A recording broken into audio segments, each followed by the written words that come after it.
बात नहीं है, आप बस एलसीएम क्या करिए, निकाल लीजिए। x प्लस 4 और x माइनस 7, ये आपका एलसीएम हो जाएगा।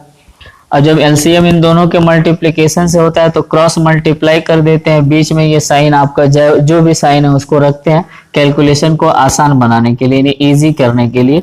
तो ये इसका मल्टीप्लाई इसमें कर देंगे और इसका मल्टीप्लाई हम यहाँ कर देंगे, ठीक है। और ये आपका आ गया 11/30। अब देखिए जरा ये ब्रैकेट ओपन करेंगे, जब यहाँ हम ब्रैकेट ओपन करेंगे तो x की वैल्यू माइनस हो जाएगी और 4 की भी वैल्यू आपकी क्या हो जाएगी, माइनस हो जाएगी। तो मैं नेक्स्ट स्टेप करने के बजाय मैं यहीं मिटा के कर दे रहा हूँ, आप जो है वो क्या करेंगे, नेक्स्ट स्टेप कर लेंगे तो ये आपको मिल जाएगा। ये ब्रैकेट ओपन हो गया, ठीक है। अब यहाँ से देखिए ये x है और ये x, एक पॉजिटिव में एक नेगेटिव में कैंसिल आउट हो जाएगा। ये -7 -4 क्या हो गया, -11 अपॉन इसका आप मल्टीप्लाई कर लीजिए। तो मल्टीप्लाई करेंगे तो क्या हो जाएगा, x² plus 4x minus 7x और -28 इज इक्वल टू 11/30। बात समझ में आ रही है आपको, ठीक है। अब देखिए 11 इधर भी है, 11 इधर भी कैंसिल आउट करेंगे, लेकिन आप ये ध्यान रखेंगे कि यहाँ -1 है। अब इसका मल्टीप्लाई क्रॉस मल्टीप्लाई कर देंगे, यहाँ भी आपका 1 हो जाएगा। तो जब क्रॉस मल्टीप्लाई करेंगे तो सेम यही वाली चीज आएगी, इसको कैलकुलेट भी कर लेंगे, -3x -28, और जब इसका इसमें मल्टीप्लाई करेंगे तो -30 हो जाएगा। और जब ये इधर की तरफ आएगा तो क्या हो जाएगा, x² -3x, और ये देखिए इधर आएगा तो प्लस के साथ आएगा, तो 30 और ये 28 माइनस होंगे तो बच जाएगा आपका +2, ठीक है। अब फिर आपको मान लीजिए कंप्लीट स्क्वायरिंग करना है या फिर सब्स्टिट्यूशन मेथड करना है, जिस मेथड से आप चाहें उस मेथड से कर सकते हैं। मान लीजिए 4.3 में है तो हम सिद्धाचार्य रूल यूज कर ले रहे हैं, क्वाड्रेटिक फार्मूला यूज कर ले रहे हैं, ठीक है। तो लिख सकते हैं according to the quadratic formula, quadratic formula, तो उससे करेंगे तो a की वैल्यू आपको क्या मिल जाएगी, 1, क्योंकि x का कोफिशिएंट क्या है, 1 है। b का कोफिशिएंट क्या है, -3 है। और c जो है वो क्या है, ये मतलब b का नहीं, x का कोफिशिएंट, ये x² का कोफिशिएंट आपको a है, तो a की वैल्यू क्या हो जाएगी, 1। यहाँ x का कोफिशिएंट -b है तो -3 है, तो b की वैल्यू हो जाएगी -3, और c जो है वो आपका कांस्टेंट है तो c की वैल्यू होगी +2, ठीक है। अब आप फॉर्मूला लगा देंगे। अब जब फॉर्मूला लगाएंगे तो मान लीजिए हम यहाँ लगा देते हैं फॉर्मूला, ठीक है। अब फॉर्मूला लगाइए तो क्या दिखेगा आपको, x is equal to -b plus minus √b² -4ac upon 2a। अब देखिए -b का मतलब क्या हो गया, b की वैल्यू -b रखनी है तो आपको ऐसे रखना पड़ेगा, ये आप ध्यान दे दीजिएगा, ठीक है। और जब आप -b यहाँ रखेंगे और फिर b² की वैल्यू रख दीजिए तो सेम वही बात है, b² -4a, की वैल्यू क्या है आपका 1 और c की वैल्यू क्या है 2, और नीचे क्या है 2a, की वैल्यू क्या है 1, ऐसे।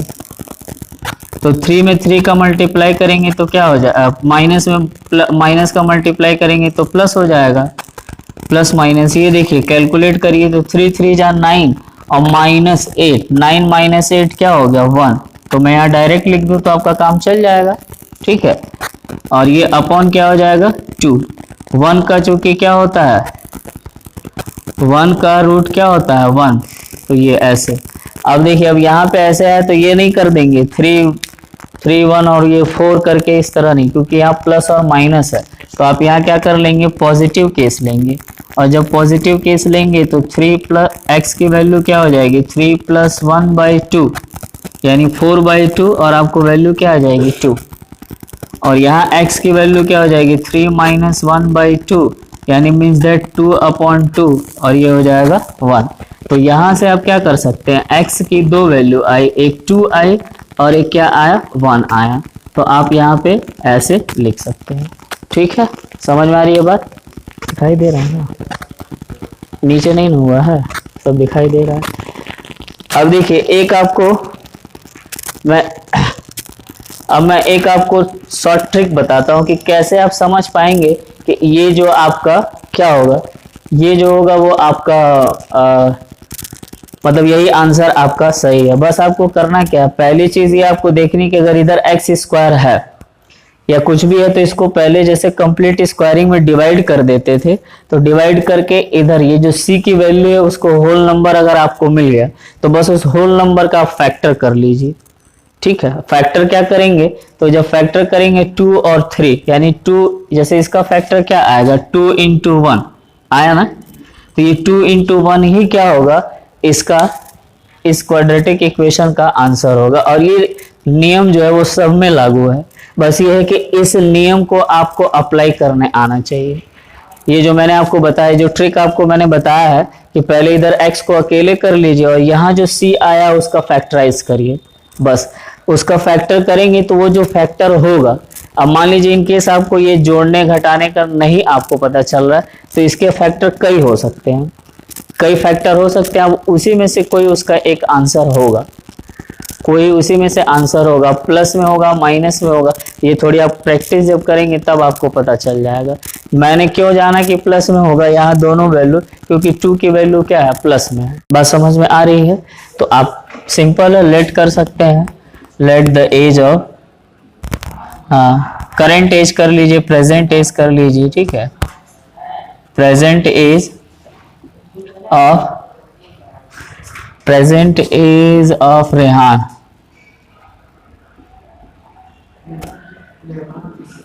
रहमान है तो रहमान मान लीजिए, रहमान है तो रहमान होगा तो x हो जाएगा, ठीक है। अब हुआ तो वही, अब फिर आप निकालेंगे क्या 3 years ago, ठीक है, 3 year ago age of Rahman, तो क्या हो जाएगा x माइनस 3 और 5 year फ्रॉम नाउ यानी अब से एज ऑफ रहमान, तो क्या हो जाएगा x प्लस 5। भाई दो चीजें हो गई। अब क्वेश्चन में क्या दिया हुआ है, एक दिया हुआ है सम ऑफ रेसिप्रोकल लिखा हुआ है ना, तो इसका मतलब है कि पहले आप इसका रेसिप्रोकल करिए। फर्स्ट आप क्या करेंगे, रेसिप्रोकल करेंगे, तो रेसिप्रोकल जब करेंगे तो रेसिप्रोकल आपका क्या हो गया 1 अपॉन x माइनस 3 और इसका रेसिप्रोकल क्या हो गया 5 वाले ईयर का ये, और फिर कह रहा हूं उनका जो सम है तो सम का मतलब प्लस, और कितना हो रहा 1/3, ठीक है। मेरे मतलब वही 5 साल पहले मान लीजिए, हो सकता है 3 साल पहले 10 साल का हो, अब 5 साल पहले जो है आपका 30 साल का हो जाए, तो 1/3, मतलब ये मैंने एक एग्जांपल दिया है, मैं ये नहीं कह रहा हूँ यही डेटा सही है, तो उस तरीके से जो है उसका रेसिप्रोकल करने पे आपको मिलना चाहिए। तो ये आपने क्या देखा, एज पर एज क्वेश्चन आपने देख लिया, ठीक है, आपको बन गया। सेम प्रोसेस वही करना है, एलसीएम निकालना है x माइनस 3 और ये क्या हो जाएगा x प्लस 5, और इधर 1/3 तो रखना ही है, cross multiply x plus 5 plus x minus 3, कोई कैंसिल आउट होने वाला नहीं है इसमें, ठीक है, सम ही कहा है ना, ऐड तो कहा नहीं है, तो कोई बात नहीं, सम कहा है तो कोई कैंसिल आउट होगा नहीं, बस ये तो ये क्या हो जाएगा 2x और इसको आप सब्ट्रैक्ट कर लीजिए प्लस 2 और इनका मल्टीप्लाई कर लीजिए, तो देखिए x का मल्टीप्लाई करेंगे x स्क्वायर, इसका माइनस 3x, इसमें 5x, तो ये प्लस में और 3 में, तो इनका कैलकुलेशन कर लेंगे तो 2x आ जाएगा, 5 में इसमें 15 आ जाएगा, ठीक, और ये हो जाएगा 1/3।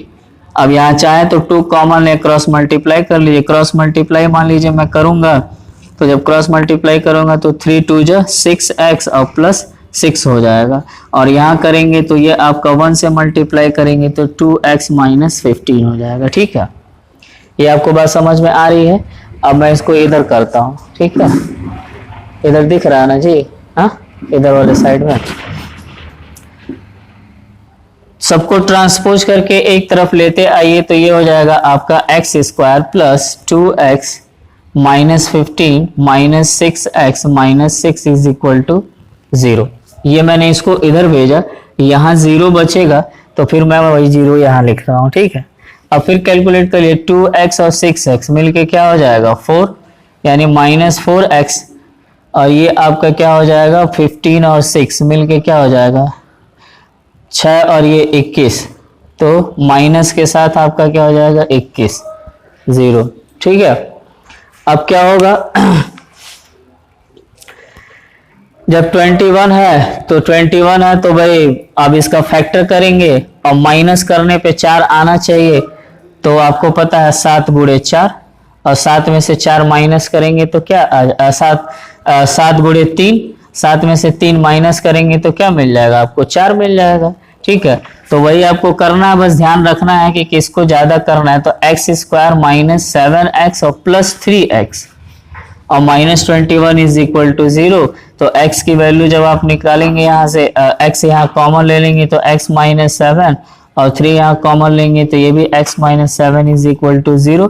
x - 7 x - 7 दोनों में कॉमन है, x - 7 x + 3 is equal to 0।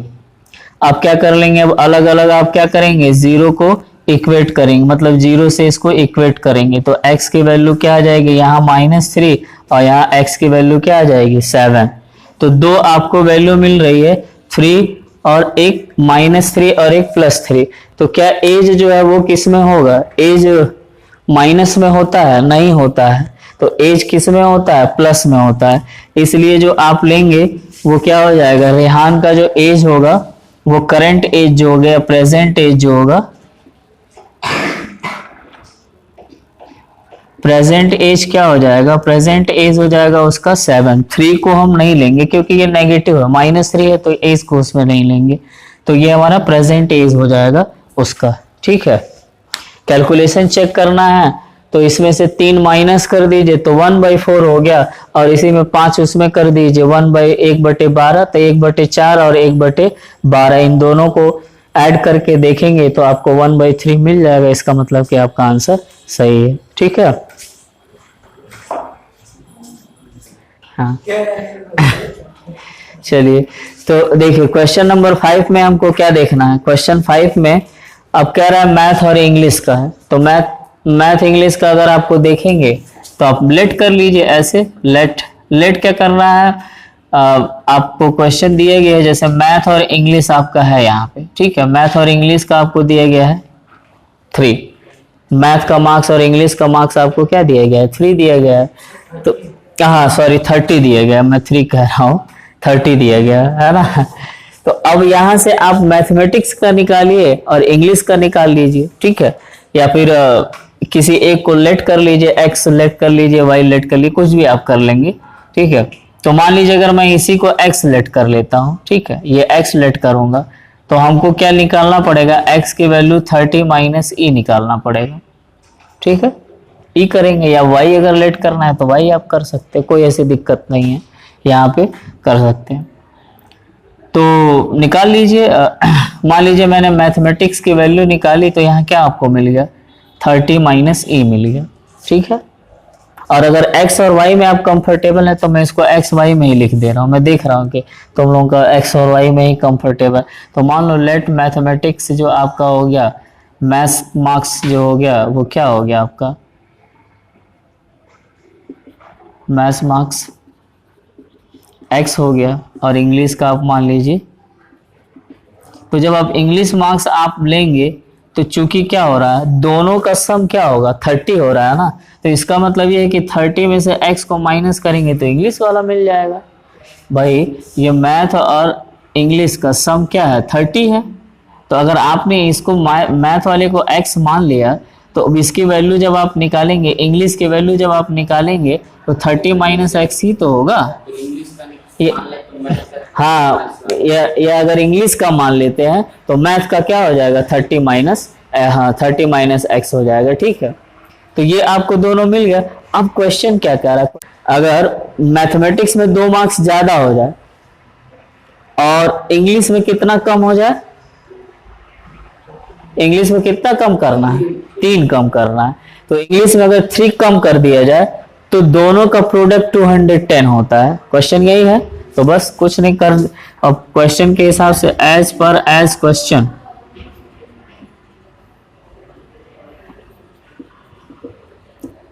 As पर एज क्वेश्चन क्या हो जाएगा आपका, कह रहा मैथ में कितना बढ़ाना है भाई, 2 बढ़ाना है, 2 आपने बढ़ा लिया, ठीक है।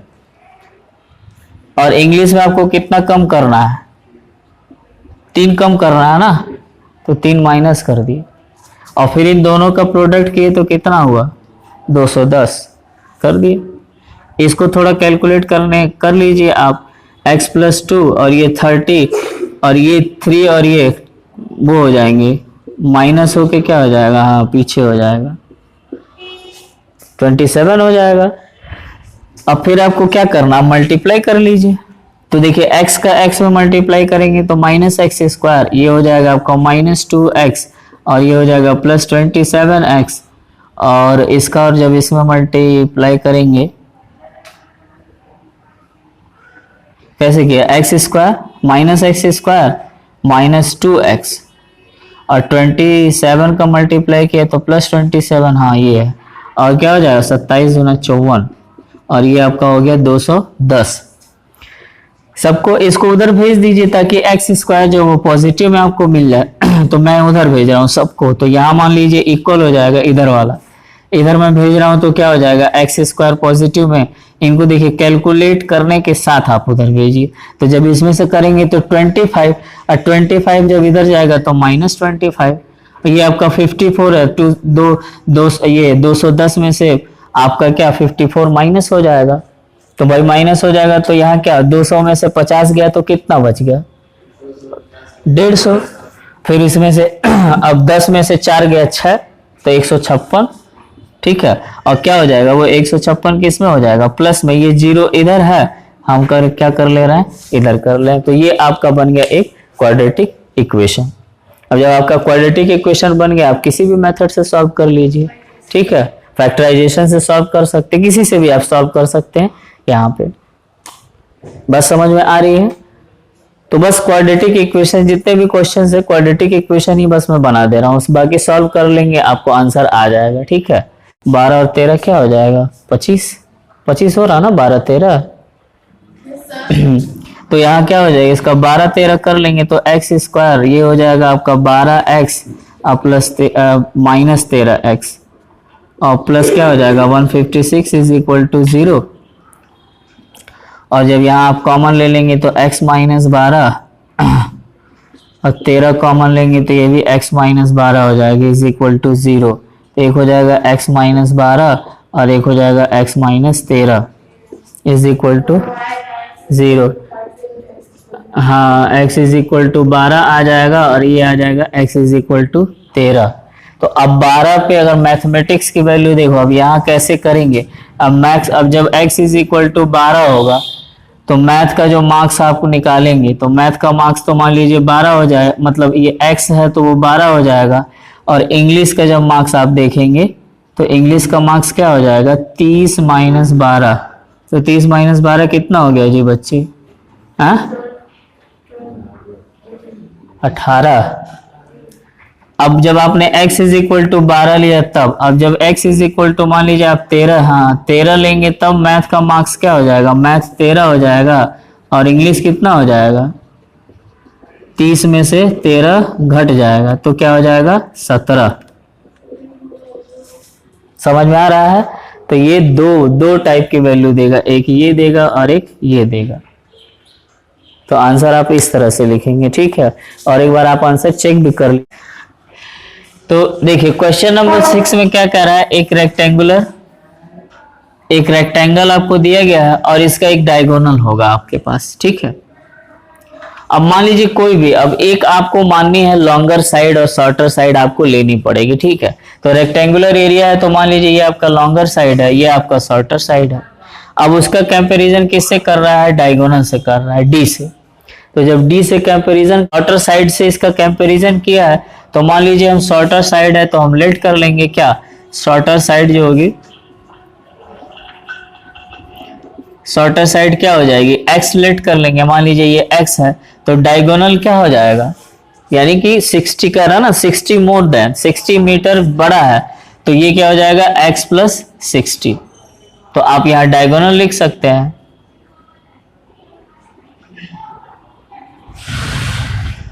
तो डायगोनल क्या हो जाएगा आपका x प्लस 60, ठीक है, ये बात होगी। अब क्या कह रहा है, अब नेक्स्ट वाले में क्या कह रहा है, if the longer side is 30 metre more than the shorter side.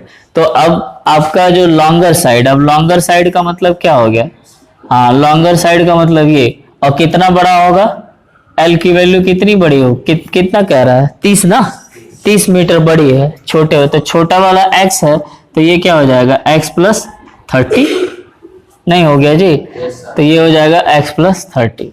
अब देखिए भी इसमें आपको कुछ दिया नहीं है, कुछ नहीं दिया है, क्या करना है क्या नहीं करना है, तो अब इसमें आपको घबराने की बात नहीं है। एरिया आपको फाइंड, एरिया दिया नहीं है, पेरीमीटर दिया नहीं है, आपके दिमाग में चल रहा होगा कि यार क्या निकालना है।